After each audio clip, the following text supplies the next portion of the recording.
Hey everybody, I hope that you are enjoying these daily devotionals that we've been doing together. Yesterday we looked at Habakkuk 2 and learned the importance of truly seeking and diligently searching for God's answer to our problems. Habakkuk waited and he sought. He got away from the problem as far as he could, and then he set his eyes on the Lord. And today we are going to find encouragement that God gives Habakkuk and also to us. And so we're going to look at more than just one passage. We're going to be looking at different passages in the Bible. And the first passage is Romans 1:17. And it says, "For in it the righteousness of God is revealed from faith to faith, as it is written, the just shall live by faith." The second one is Galatians 3:11. "But that no one is justified by the law in the sight of God is evident, for the just shall live by faith." The next one is Hebrews 10:38. "Now the just shall live by faith, but if anyone draws back, my soul has no pleasure in him." In the second chapter of Habakkuk, God speaks to the prophet in answer to the problem he has had. Yesterday, we looked at what God said. Today, I want to pick out 3 statements made by God in his response to Habakkuk. 3 verses with key statements which are relevant to us today. Habakkuk 2, verse 4b. "The just shall live by faith." This statement is also found 3 times in the New Testament, as our 3 verses for today remind us. In Romans 1:17, and its context especially emphasizes the word just. This word describes the only way a sinner can be accepted by God. He must be just or justified. Galatians 3:11. In its context especially emphasizes the word live. This word describes that the result of justification is a life in accordance with God's law. Hebrews 10:38.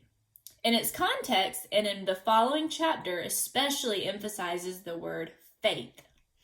This word gives the condition by which we receive our justification and by which we are enabled to live a life pleasing to God. Habakkuk 2:14 says, "For the earth will be filled with the knowledge of the glory of the Lord, as the waters cover the sea."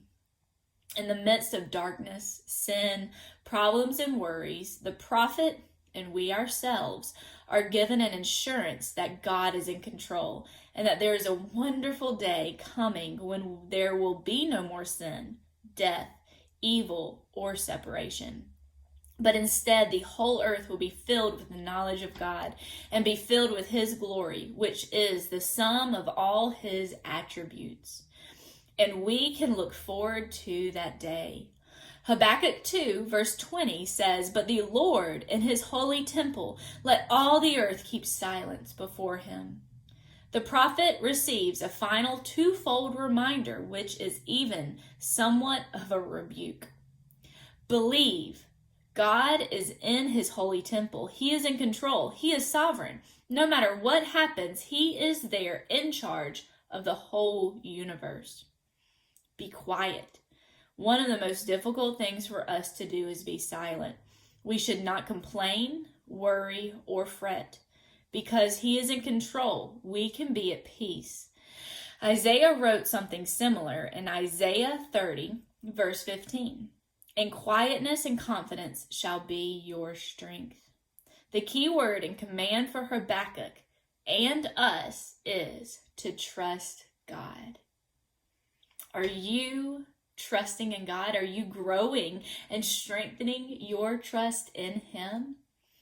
I hope that these devotions have encouraged that trust to be strengthened.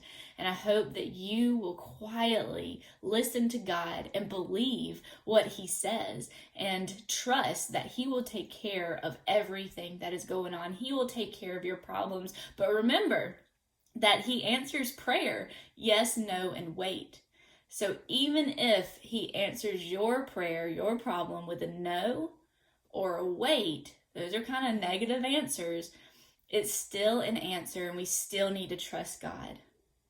So I hope that today is a blessing to you. I'll see y'all tomorrow.